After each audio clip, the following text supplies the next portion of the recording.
అందరికీ నమస్కారము. బుద్ధాష్టమి గురించి తెలుసుకుందాము. గౌతమ బుద్ధునికి సంబంధించిన ఒక పవిత్రమైన రోజు ఇది. హిందూ ధర్మంలో బుద్ధుని విష్ణు అవతారంగా కూడా పరిగణిస్తారు. ఈ రోజున బుద్ధుని బోధనలు, ఆయన జీవితము, ధర్మ మార్గం కోసం ఆలోచిస్తూ ఆచరణ చేయటం విశేష ఫలితాన్ని ఇస్తుంది.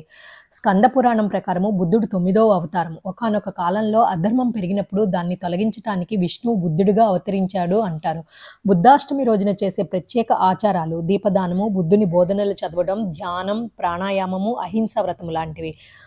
బుద్ధుని బోధనలు యోగ సిద్ధాంతానికి దగ్గరగా ఉంటాయి. బుద్ధుని అసలు ధ్యాన మార్గం విపశ్యన, మనసును శుద్ధి చేసే అత్యంత శక్తివంతమైన ధ్యాన పద్ధతి. బుద్ధం శరణం గచ్చామి, ధమ్మం శరణం గచ్చామి, సంఘం శరణం గచ్చామి అనే శరణాగతి మంత్రం మానసిక ప్రశాంతత, ధర్మనిష్ట పెంచుతుంది. బుద్ధుని ఆఖరి ప్రవచనం: అలసత్వం వదిలేయండి, కేవలం జ్ఞానంతో కాక అనుభవంతో నడవండి, ధర్మం మీకు మార్గం చూపిస్తుంది, మీలో దైవాన్ని తెలుసుకోండి. ఇది బుద్ధుని జీవితం ఇచ్చిన గొప్ప ఉపదేశం. అనుభవంతో నేర్చుకున్న జ్ఞానమే నిజమైన జ్ఞానం, కేవలం గ్రంథాలు చదివి వచ్చేది కాదు అంటారు.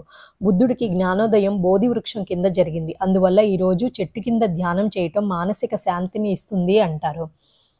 ఇంతే కాకుండా బుద్ధుడి గురించి మరెన్నో విషయాలు ఉన్నాయి.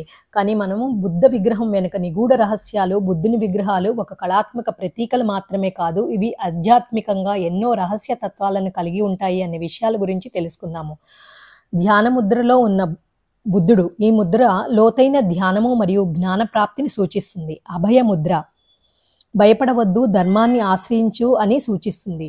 భూమి స్పర్శ ముద్ర: ఆత్మబలం పెంచటానికి, మానసిక స్థిరత్వం కొరకు. ధర్మచక్ర ముద్ర: బోధన ఉపదేశం చేసే గురువులు ఈ విగ్రహాన్ని ఎక్కువగా పూజిస్తారు. వరద ముద్ర: ఆర్థిక సౌభాగ్యము, మంచి ఆరోగ్యము కోరుకునే వారు దీనిని పూజిస్తారు. సమాజ స్థితిలో ఉన్న విగ్రహము: ఇది బుద్ధుని పరినిర్వాణ స్థితి. నిలబడి ఉన్న బుద్ధ విగ్రహము: ఇది ప్రపంచాన్ని ఆశీర్వదిస్తున్న బుద్ధుడు. పడుకొని ఉన్న బుద్ధుడు: పక్కకు వంగి చిరునవ్వుతో ఉన్న బుద్ధుడు. మహాపరినిర్వాణ స్థితి.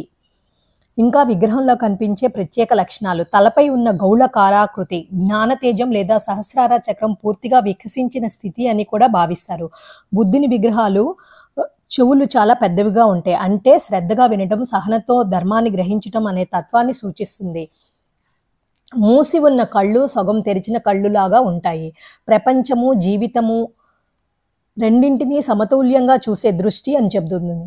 బుద్ధ విగ్రహం దగ్గర ఎక్కువగా కమల పుష్పం వికసిస్తుంది. జీవితంలో ఎలాంటి కష్టాలు వచ్చినా మలినాలు మధ్య కూడా సుజలంగా ఎదగడం అని సూచిస్తుంది. ధర్మచక్రం ఏమి సూచిస్తుందంటే ధర్మం అనేది ఎప్పటికీ నడుస్తూ ఉంటుంది అనే సూత్రాన్ని సూచిస్తుంది. కొన్ని విగ్రహాలలో తల చుట్టూ నీలం రంగు చక్రం లేదా కాంతి వలయం ఉంటుంది.